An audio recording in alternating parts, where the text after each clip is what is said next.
حي على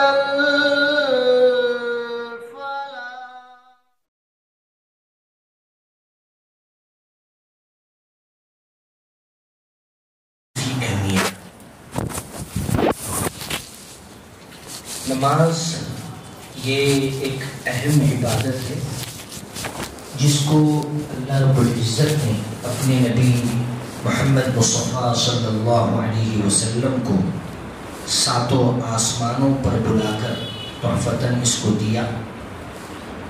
پہلے یہ 50 وقت کی اللہ تعالیٰ نے اس کو فرض کیا، لیکن اللہ کے نبی صلی اللہ علیہ وسلم بار بار موسیٰ علیہ السلام کے کہنے پر کم کراتے رہے، یہاں تک کہ 5 وقت کی وہ نمازیں ہو گئی۔ موسیٰ علیہ السلام نے پھر اصرار کیا کہ میری امت کے اوپر 3 نمازیں تھیں، پھر بھی وہ ادا نہیں کر سکی، تمہاری امت کے اوپر 5 نمازیں ہیں، وہ کیسے ادا کریں گے؟ لہذا جاؤ اللہ کے نبی صلی اللہ تعالیٰ کے پاس اور کم کراؤ۔ اللہ کے نبی صلی اللہ علیہ وسلم نے فرمایا کہ اب مجھے شرم آ رہی ہے کہ میں اس میں اور مزید کم کروں، اور پھر یہ اعلان ہوا اللہ رب العزت کی طرف سے کہ یہ ہے تو 5 وقت کی نمازیں، لیکن جو آدمی اس کا اہتمام کرے گا اس کو 50 وقت کی نمازوں کا ثواب دیا جائے گا۔ جتنی بھی عبادتیں اللہ تعالیٰ نے مشروع کی ہیں امت محمدیہ صلی اللہ علیہ وسلم کے لیے دین حنیف میں، وہ ساری کی ساری زمین پر مشروع ہوئی، لیکن یہ عبادت نماز یہ جو عبادت ہے اللہ تعالیٰ نے اپنے پاس اللہ کے نبی صلی اللہ علیہ وسلم کو بلا کر دیا، تو اس کی عظمت، اس کی اہمیت اور اس کا مقام و مرتبہ اللہ رب العزت کے پاس کتنا ہے، اس سے اس کا اندازہ ہو سکتا ہے۔ اللہ تعالیٰ نے قرآن مجید کے اندر بارہا نماز کا ذکر فرمایا، اور نماز کے تعلق سے مشہور حدیث جس میں اللہ کے نبی صلی اللہ علیہ وسلم نے اسلام کی جو 5 بنیادیں جس کے اوپر ہمارا دینی اسلام ہے اس کا ذکر فرماتے ہوئے فرمایا کہ بنی الاسلام علی 5 شہادت ان لا الہ الا اللہ وان محمد رسول اللہ واقام الصلاة وایتاء الزکاة وصوم رمضان والحج۔ 5 یہ بنیادیں، ان میں سب سے پہلی اور بڑی بنیاد جس کے بغیر آدمی اسلام میں داخل نہیں ہو سکتا وہ ہے کلمہ توحید، کلمہ شہادت، اشہد ان لا الہ الا اللہ، میں گواہی دیتا ہوں کہ اللہ کے علاوہ کوئی حقیقی معبود نہیں، اور میں گواہی دیتا ہوں کہ محمد صلی اللہ علیہ وسلم یہ اللہ تعالیٰ کے سچے رسول ہیں۔ اس گواہی کے بعد سب سے اہم رکن جو ہے وہ نماز کا آتا ہے۔ اللہ کے نبی صلی اللہ علیہ وسلم شان فرماتے ہیں وہ اقام الصلاۃ، نماز قائم کرنا، اور اس کے بعد زکوٰۃ دینا، اس کے بعد روزہ رکھنا، رمضان کے روزے رکھنا، اور 5ویں نمبر پر جس کے پاس مال ہے وہ اللہ تعالیٰ کے گھر کو جا سکتا ہے، حج کر سکتا ہے، تب ایسی صورت میں اس کے اوپر حج فرض ہو جاتا ہے۔ تو یہ 5 بنیادیں ہیں، اور آپ دیکھیں گے اللہ کے نبی صلی اللہ علیہ وسلم جب اسامہ بن زید رضی اللہ عنہ کو یمن کی طرف روانہ کر رہے تھے تو اس موقع سے آپ نے جو وصیتیں آپ کو کی ہیں ان میں سب سے پہلی بات یہی توحید تھی کہ پہلے تم ان کو توحید کی دعوت دو، اگر اس کو مان لیں تو پھر کہو رات و دن کے اندر اللہ تعالیٰ نے تمہارے اوپر 5 وقت کی نمازیں فرض کی، اگر اس کو مان لیں تو پھر کہو تمہارے مال میں اللہ رب العزت نے ایک حصہ مقرر کیا ہے جس کو لے کر تمہارے فقراء کو، محتاج لوگوں کو، مسکین لوگوں کو دیا جائے گا۔ یہ اللہ کے نبی صلی اللہ علیہ وسلم نے باقاعدہ بتلایا۔ تو معلوم یہ ہوا کہ ہمارا یہ جو اسلام ہے اس کے جو بنیادیں ہیں ان میں دوسری اہم بنیاد نماز ہے۔ نماز کے تعلق سے اللہ کے نبی صلی اللہ علیہ وسلم نے باقاعدہ یہ بات بیان فرمائی ہے، قیامت کے دن سب سے پہلے جس چیز کے تعلق سے سوال ہوگا، اس کے راوی عبداللہ بن قرط رضی اللہ عنہ ہیں، وہ کہتے ہیں نبی صلی اللہ علیہ وسلم قال اول ما يحاسب به العبد يوم القیامة الصلاة، قیامت کے دن سب سے پہلے جس چیز کا بندے سے سوال ہوگا وہ نماز کے تعلق سے سوال ہوگا. فَإِن صَلُحَتْ صَلُحَ سَائِرُ عَمَلِ وَإِن فَسَدَتْ فَسَدَ سَائِرُ عَمَلِ، اگر اس کی نماز ٹھیک نکلی، درست نکلی، صحیح نکلی تو پھر اس کے سارے اعمال صحیح نکلیں گے، اور اگر اس کی نماز صحیح نہیں نکلی تو پھر اس کے سارے اعمال گڑبڑا جائیں گے. یہ اللہ کے نبی صلی اللہ علیہ وسلم نے قیامت کے دن کون آدمی کامیاب ہونے والا ہے اس تعلق سے اشارہ فرمایا کہ نماز کی پابندی، نماز کو اس کے اپنے وقت پر ادا کرنا، نماز کو صحیح طریقے سے ادا کرنا، سنت کے مطابق ادا کرنا، نماز کو پورے اخلاص کے ساتھ ادا کرنا، یہ کامیابی کی ضمانت ہے دنیا میں بھی اور آخرت میں بھی. چنانچہ اللہ تعالیٰ قرآن مجید کے اندر بیان فرماتے ہیں فَإِن تَابُوا وَأَقَامُوا الصَّلَاةَ وَآتَوُا الزَّكَاةَ فَإِخْوَانُكُمْ فِي الدِّينِ وَنُفَصِّلُ الْآيَاتِ لِقَوْمٍ يَعْقِلُونَ. سورہ توبہ آیت نمبر 11. اللہ تعالیٰ نے اس آیت کریمہ کے اندر کافر اور مسلمان کے درمیان فرق کیا ہے. نماز یہ فرق امتیاز ہے دونوں گروپوں کے درمیان، دونوں گروہوں کے درمیان. کون آدمی کافر ہے اور کون آدمی مسلمان ہے، یہ الگ بحث ہے کہ یہ کفر کیا آدمی کو ملت اسلامیہ سے خارج کر دیتا ہے، یا یہ کفر دون کفرین ہے، جیسے شرک ایک بڑا شرک ہوتا ہے جو آدمی کرنے سے ملت اسلامیہ سے خارج ہو جاتا ہے، اور ایک شرک وہ ہوتا ہے کہ آدمی اگر کرتا ہے تو ملت اسلامیہ سے تو خارج نہیں ہوتا لیکن وہ بہت بڑا گناہ مانا جاتا ہے اللہ تعالیٰ کے پاس. یہ ایک فقہی بحث ہے، علماء نے اس کے اوپر باقاعدہ بحثیں کی ہیں. بعض نے کہا کہ کوئی آدمی اگر جان بوجھ کر نماز کو چھوڑ دیتا ہے تو وہ کافر ہو جاتا ہے، ملت اسلامیہ سے خارج ہو جاتا ہے. بعض نے کہا کہ نہیں، وہ ملت اسلامیہ سے خارج نہیں ہوگا، یہ کفر دون کفرین، چھوٹا والا کفر ہے، لیکن اس کی سزا اور اس کا عقاب اور اللہ تعالیٰ یعنی اس کے اوپر جو ناراضگی اپنی ظاہر کرے گا وہ بڑی ہوگی. اللہ تعالیٰ نے اس آیت کریمہ کے اندر بیان فرمایا، اور ظاہر سی بات ہے آدمی اگر نماز کو چھوڑ دے، نماز کو ترک کر دے تو معاملہ کفر تک پہنچ جا رہا ہے، یعنی انتہائی سنگین معاملہ ہے. اللہ تعالیٰ نے فرمایا فَإِن تَابُوا، اگر یہ توبہ کر لیں، وَأَقَامُوا الصَّلَاةَ، نماز قائم کریں، وَآتَوُا الزَّكَاةَ، زکات دیں. کافروں کے تعلق سے یہ بات کہی جا رہی ہے، کافروں کے تعلق سے بات کہی جا رہی ہے کہ اگر وہ توبہ کر لیں، یعنی کفر کے راستے کو چھوڑ دیں، اسلام قبول کر لیں، نماز پڑھیں، روزہ رکھیں، فَإِخْوَانُكُمْ فِي الدِّينِ، تو وہ تمہارے دینی بھائی ہیں. فَخَلُّوا سَبِيلَهُمْ، اب ان کا راستہ چھوڑ دو. یہ بات اللہ تعالیٰ نے کافروں کے تعلق سے بیان فرمائی. تو علماء اکرام باقاعدہ اس سے یہ استدلال کرتے ہیں کہ نماز یہ کافروں اور مسلمانوں کے درمیان فرق کرنے والی چیز ہے. اور ایک حدیث میں آتا ہے، جابر رضی اللہ عنہ اس کے راوی ہیں، وہ کہتے ہیں نبی صلی اللہ علیہ وسلم قال بین الرجل و بین الشرک والکفر ترک الصلاۃ، آدمی کے درمیان اور شرک کے درمیان، کفر کے درمیان جو حد فاصل ہے وہ نماز کا چھوڑ دینا ہے، نماز کو چھوڑ دینا. ایک آدمی، یہاں پر ایک چھوٹی سی بات کی وضاحت کہ ایک آدمی اگر نماز کو چھوڑ رہا ہے سستی کی بنا پر، تساہلی کی بنا پر، لاپرواہی کی بنا پر، غفلت کی بنا پر، یا اسی طریقے سے کسی اور وجہ سے وہ چھوڑ رہا ہے، تو اس کے کبھی پڑھنے، اس کے کبھی چھوڑ دینے سے وہ آدمی کافر نہیں بن جاتا. لیکن جو آدمی پوری طریقے سے نماز کو چھوڑ دے، کبھی زندگی میں اس کو ادا ہی نہ کرے اور یہ سمجھے کہ نماز ہمارے اوپر فرض نہیں ہے، ان کے تعلق سے تو باقاعدہ علماء کرام نے یہ بات کہی کہ وہ آدمی ملت اسلامیہ سے خارج ہو جاتا ہے. اور ایک حدیث میں اللہ تعالیٰ نے قرآن مجید کے اندر سورہ عنکبوت آیت نمبر 45 میں یہ بات بیان فرمائی، ان الصلاۃ تنہی عن الفحشاء والمنکر. نماز، جیسا کہ اللہ کے نبی صلی اللہ علیہ وسلم فرماتے ہیں، الاحسان ان تعبد اللہ کأنک تراہ فإن لم تکن تراہ فإنہ یراک. احسان یہ ہے کہ آپ اللہ کی عبادت اس طریقے سے کریں گویا کہ آپ اللہ کو دیکھ رہے ہو. اگر یہ کیفیت پیدا نہ ہو سکے تو کم از کم یہ کیفیت ہونی چاہیے کہ اللہ ہمیں دیکھ رہا ہے.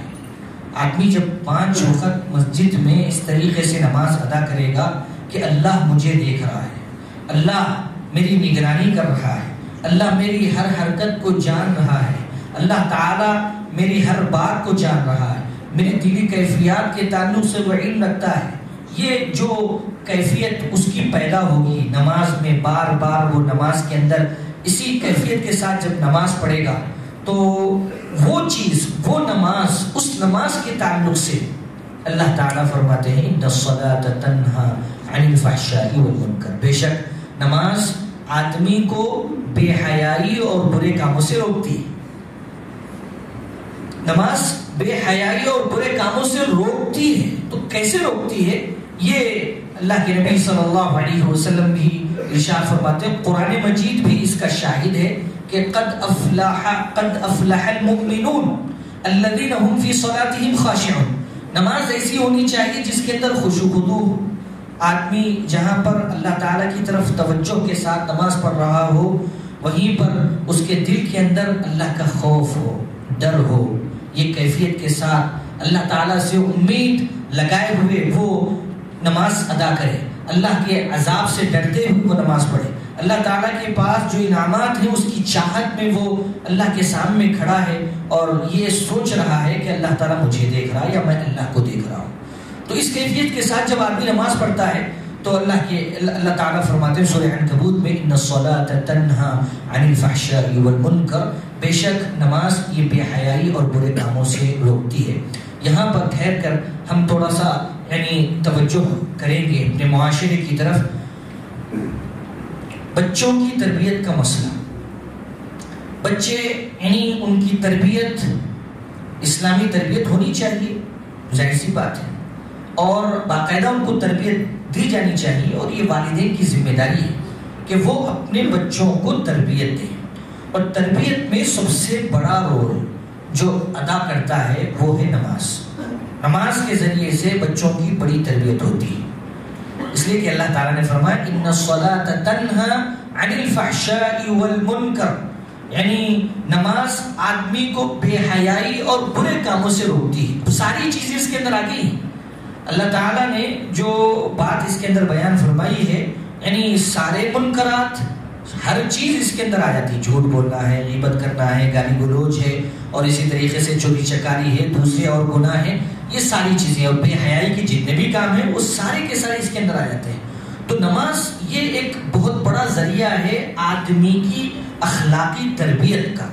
جو آدمی جتنا زیادہ نمازی ہوگا وہ اتنا زیادہ با اخلاق ہوگا, اس کے اندر اتنے زیادہ اخلاق پائے جاتے ہیں, کیونکہ اللہ تعالیٰ خود گواہی دے رہا ہے کہ ان الصلاۃ تنہا عن الفحشاء والمنکر, کہ یقیناً نماز پڑھنے والے یہ فحش کاموں سے, برے کاموں سے, برائی سے, منکرات سے, غلط چیزوں سے دور رہتے ہیں. یہ اللہ تعالیٰ گواہی دے رہا ہے.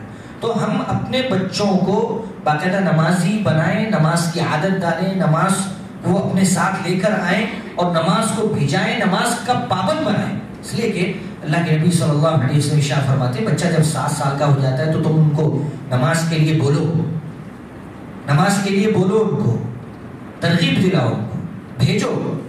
اور 10 سال کا ہو جائے, 3 سال سے آپ مسلسل اس کے پیچھے نماز کے لیے پڑے ہوئے ہیں, نماز کے لیے بھیج رہے ہیں, کبھی جا رہا ہے کبھی نہیں جا رہا ہے, کبھی پابندی ہو رہی کبھی نہیں ہو رہی ہے, بچہ ہے چھوٹا ہے, لیکن یہ 3 سال میں اس کی اتنی تربیت ہونی چاہیے کہ وہ اب نماز کا عادی ہو جائے 10 سال میں پہنچتے پہنچتے, اور نماز نہ چھوڑے وہ.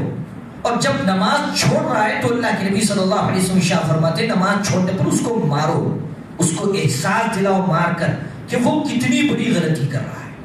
تو یہ تربیت ہماری بچوں کی ہونی چاہیے اپنے گھروں میں بھی. تو صحیح بچے یعنی بچے با اخلاق بنیں گے, با کردار بنیں گے, عفت و عصمت کے حامل ہوں گے, اور اللہ تعالیٰ جس چیز کی گواہی دے رہا ہے یقیناً وہ چیز ان کے لیے پوری ہوگی. اور ایک حدیث میں, ایک آیت کریمہ میں اللہ تعالیٰ فرماتے ہیں سورہ ہود آیت نمبر 114 میں آپ نے فرمایا وَأَقِمِ الصَّلَاةَ طَرَفَيِ النَّهَارِ وَزُلَفًا مِّنَ اللَّيْلِ إِنَّ الْحَسَنَاتِ يُذْهِبْنَ السَّيِّئَاتِ ذَلِكَ ذِكْرَى لِلذَّاكِرِينَ. نماز آدمی جب پڑھتا ہے تو اس کے گناہ معاف ہوتے ہیں، جیسا کہ اللہ تعالیٰ نے فرمایا کہ وَأَقِمِ الصَّلَاةَ طَرَفَيِ النَّهَارِ وَزُلَفًا مِّنَ اللَّيْلِ، آدمی نماز کا اہتمام کرے، فجر کی نماز کا، بطور خاص عصر کی نماز کا، اور اسی طریقے سے رات کی نمازوں کا اہتمام کرے، عشاء کی، مغرب کی، اور آپ کے تہجد کی نماز کا اہتمام کرے۔ تہجد تو نفل ہے، آدمی اگر پڑھتا ہے تو بہت بڑا ثواب ہے، اس لیے کہ فرض نمازوں کے بعد اگر کوئی نماز کا مرتبہ ہے تو وہ تہجد کی نماز کا مرتبہ ہے۔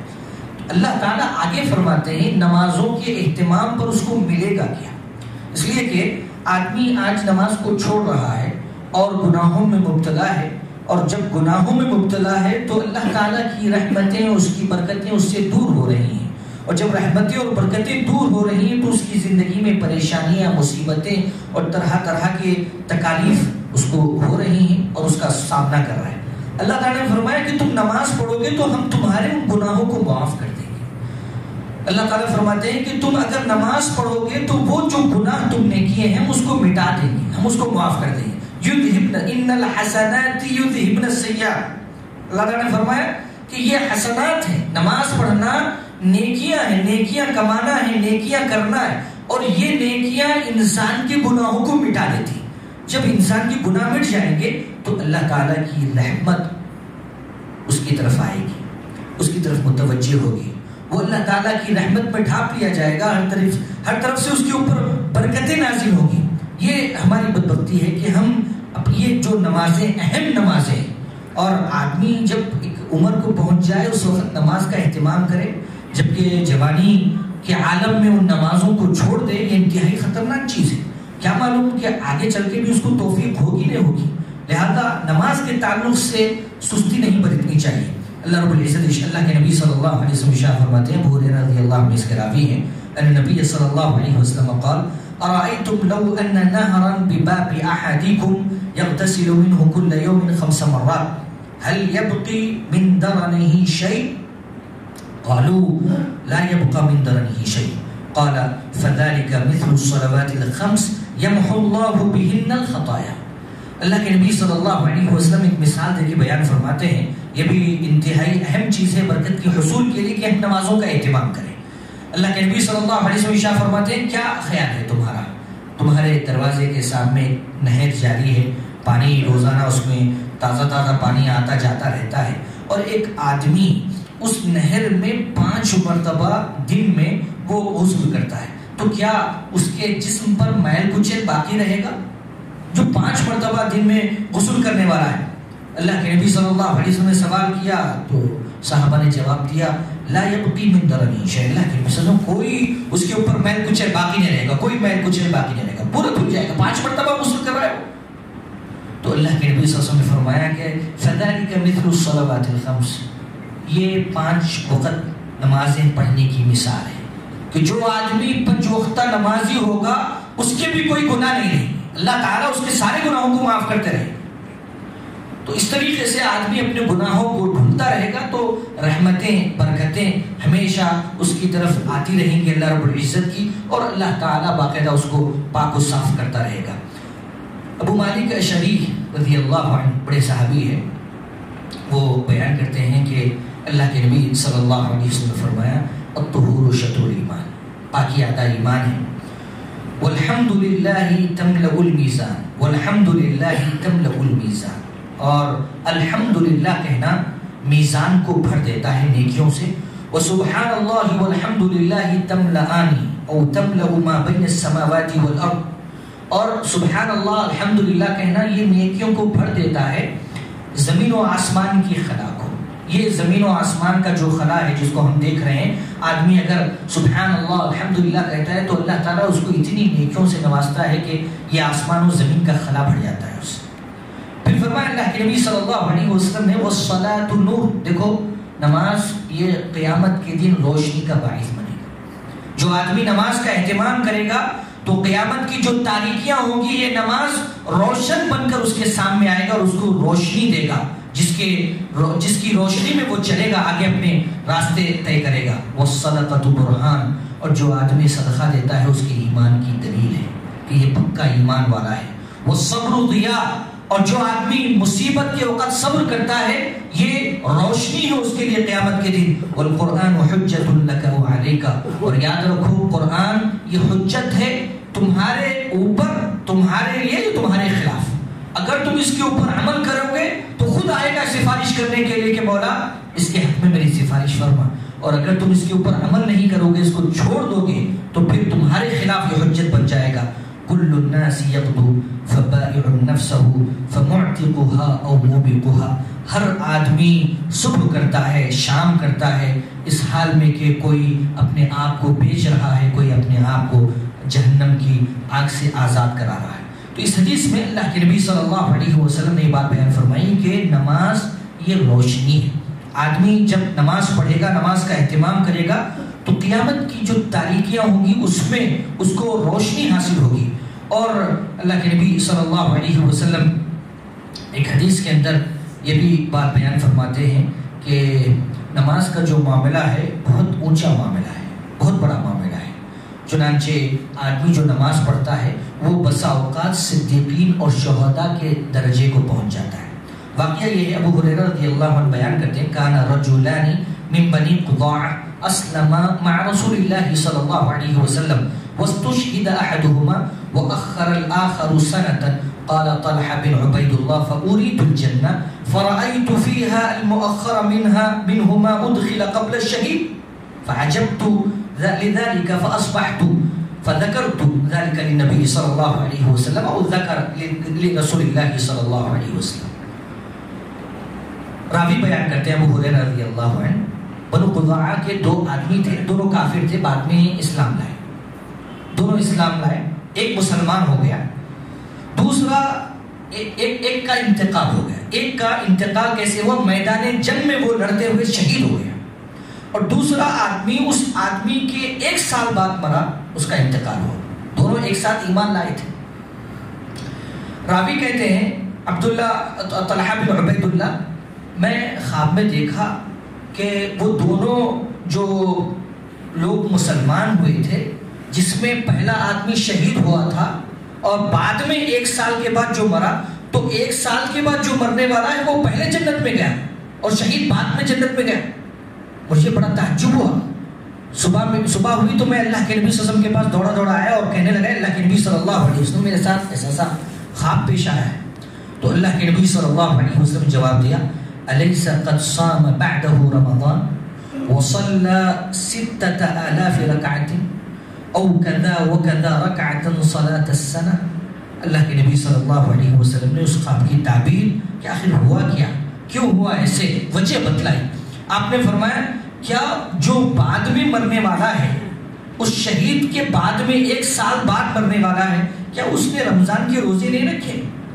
کیا اس نے 6000 رکعتیں نہیں پڑھی 1 سال کے اندر؟ آپ حساب لگا لیجیے. آپ 5 وقتہ نمازوں کا کی جو تعداد ہوتی ہے وہ کتنی ہوتی ہے، اور بطور خاص آپ فجر کی 2 رکعتیں، اگر دوسری اور رکعتیں بھی جو سننے مؤکدات ہیں اس کو چھوڑ بھی دیں، آپ فجر کی 2 رکعتیں اگر ساتھ میں لگا کے آپ اس کو حساب کر لیں تو آپ کو کیا رزلٹ ملتا ہے دیکھ لیجیے. اللہ کے نبی صلی اللہ علیہ وسلم فرماتے ہیں کیا اس نے 6000 رکعتیں نہیں پڑھی؟ ایسا نہیں ہے. تو صحابہ نے کہا ہاں ایسے ہی. تو معلوم یہ ہے کہ جو آدمی نمازوں کا اہتمام کرتا ہے تو بسا اوقات وہ صدیقین اور شہداء کا مرتبہ پا لیتا ہے. اللہ تعالیٰ قرآن مجید کے اندر ارشاد فرماتے ہیں ان الصلاۃ کانت علی المؤمنین کتابا موقوتا. سن لو کہ یقیناً نماز وقت پر لوگوں کے اوپر فرض ہے. یعنی دن اور رات میں جو اوقات ہیں اللہ تعالیٰ نے اس میں بتلا دیا ہے کہ آپ کو نماز کب پڑھنا ہے. یہ نماز انسان کی معراج ہے. جو آدمی اللہ تعالیٰ کے سامنے جھکتا ہے وہ سب سے زیادہ قریب ہوتا ہے. اور اللہ کے نبی صلی اللہ علیہ وسلم نے ایک بات پہ موقع سے فرمایا ارحنا یا بلال بالصلاۃ، اے بلال تم نماز کے ذریعے سے ہمیں راحت پہنچاؤ. اور قرآن مجید میں اللہ رب العزت نے ارشاد فرمایا واستعینوا بالصبر والصلاۃ. مشکل کے وقت میں، مشکل گھڑی میں آدمی اللہ سے مدد طلب کرے. کیسے؟ نماز کے ذریعے سے اور صبر کے ذریعے سے. تو نماز یہ انتہائی اہم چیز ہے، اور آدمی کی روح کی جہاں پہ بالغگی ہوتی ہے اور اس کا تزکیہ ہوتا ہے اور اپنے آپ کو وہ سنوارتا ہے، وہیں پر دنیا کی نعمتیں بھی اللہ تعالیٰ کی طرف سے اس کی طرف متوجہ ہوتی ہیں، اور وہ مطمئن اور خوش نصیب ہے جو آدمی یعنی نمازوں کا اہتمام کرتا ہے، اللہ تعالیٰ اس کو اطمینان قلب نصیب کرتا ہے، اس لیے کہ نماز یہ اللہ کی عبادت ہے، اور جو آدمی اس طریقے سے نماز پڑھے گا تو وہ پرسکون ہوگا، پرسکون زندگی اللہ تعالیٰ اس کو عطا فرمائے گا۔ تو نماز کی اس کے جو فائدے ہیں، اس کے یعنی تعلق سے قرآن مجید کی جو آیات اور حدیث ہیں وہ ختم نہیں ہوں گی، یعنی کافی وقت لگے گا، بس یہ ساری چیزیں جو میں نے آپ کے سامنے اختصار کے ساتھ بیان کی ہیں کافی ہیں سمجھنے کے لیے کہ اللہ تعالیٰ ہم سب کو صحیح معنوں میں کتاب و سنت پر عمل کرنے کی توفیق عطا فرمائے۔ اللہ تعالیٰ ہمیں سچا پکا نمازی بنا دے، ہم جہاں کہیں پہ بھی ہوں اللہ تعالیٰ کی عبادت کریں، اور اس وقت تک عبادت کریں جب تک ہماری موت نہ آ جائے۔ اللہ تعالیٰ ہمیں جب تک باقی رکھے اسلام پر باقی رکھے، اور جب ہمارا خاتمہ ہو تو ایمان پر خاتمہ ہو۔ آمین وآخر دعوانا الحمدللہ رب العالمین۔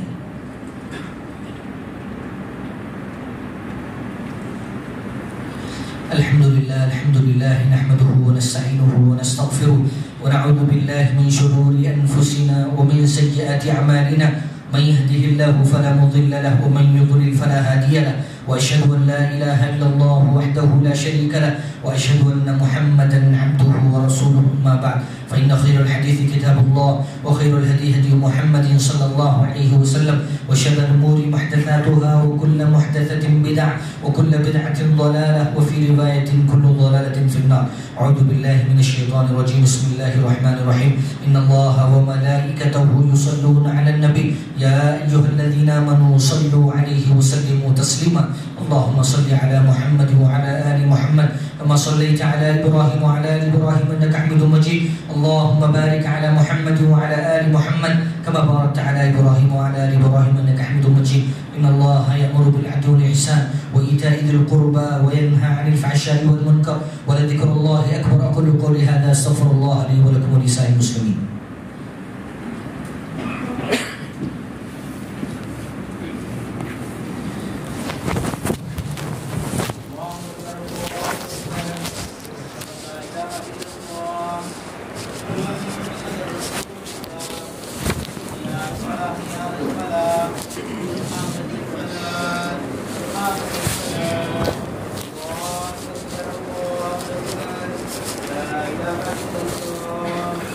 سب بندی کر لیجیے، پیٹ سے پیروں کندھے سے کندھا ملا لیں۔ جن حضرات کے پنجے رخنوں سے نیچے ہیں اوپر رکھیں اور ہمیشہ اوپر رکھیں۔ چھوٹے بچے صفوں کے کناروں میں چلے جائیں۔ خواتین حضرات بھی اسی انداز میں پھر صفوں کو درست کر لیں۔ آپ کا ٹخنا بازو والے بھائی کے ٹخنے کو بالکل برابر ہونا چاہیے۔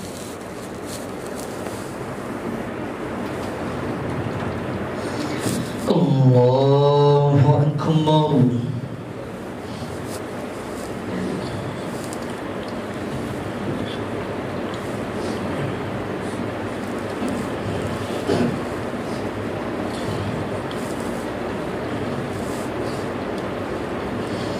الحمد لله رب العالمين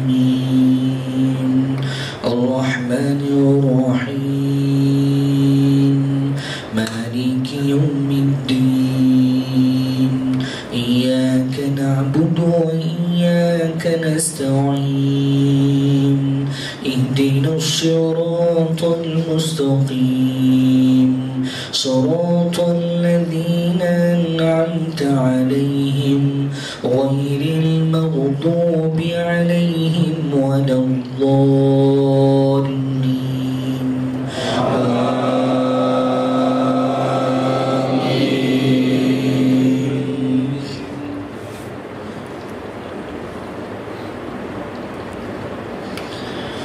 سبح اسم ربك الأعلى الذي خلق فسوى والذي قدر فهدى والذي أخرج المرعى فجعله غثاء نحوا سنقرئك فلا تنسى إلا ما شاء الله إنه يعلم الجهر وما يخفى ونيسرك لليسرى فذكر إن نفعت الذكرى سيذكر من يخشى ويتجنبها يتجنبها الأشقى الذي يصلى النار الكبرى ثم لا يموت فيها ولا يحيا قد أفلح من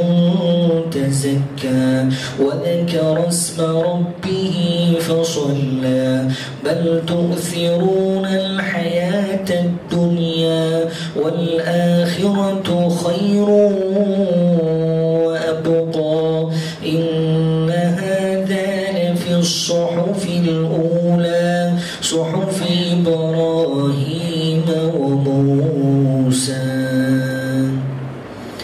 الله أكبر.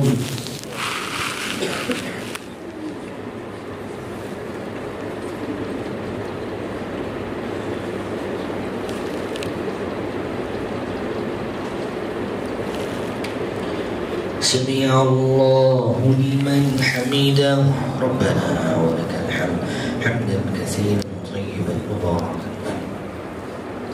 الله أكبر.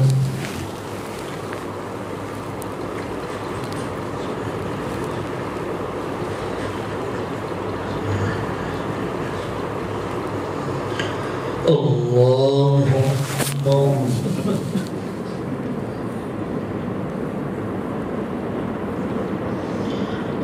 الله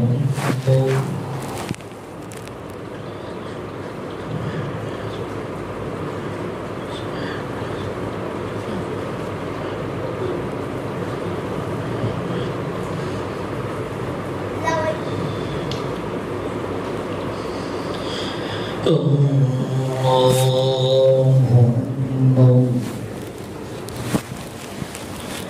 الحمد لله رب العالمين الرحمن الرحيم مالك يوم الدين إياك نعبد وإياك نستعين اهدنا الصراط المستقيم صراط الذين أنعمت عليهم غير المغضوب عليهم ولا الضالين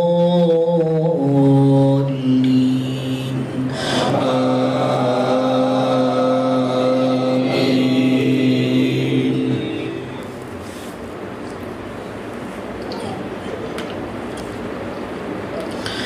أفلا ينظرون إلى الإبل كيف خلقت وإلى السماء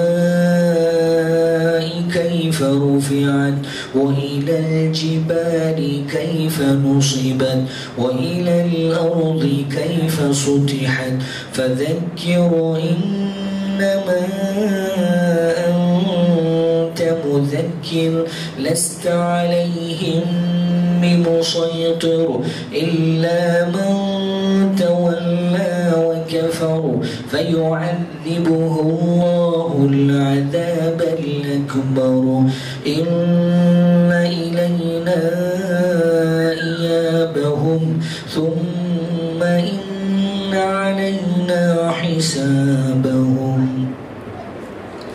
الله أكبر.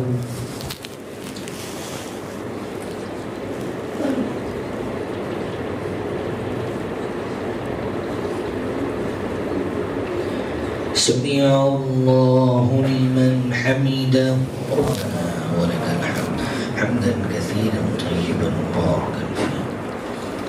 الله أكبر.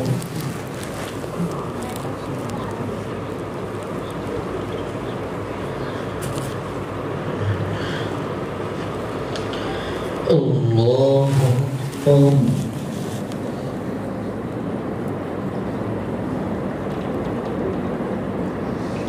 الله أكبر.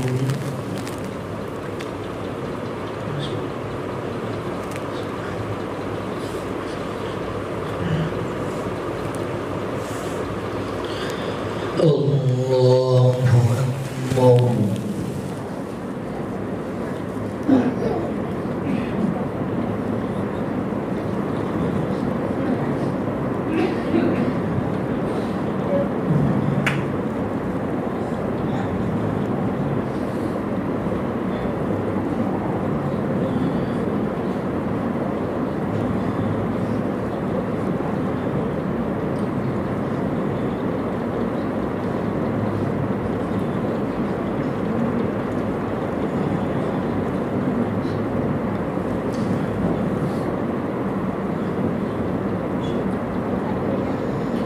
السلام عليكم ورحمة الله. السلام عليكم ورحمة الله.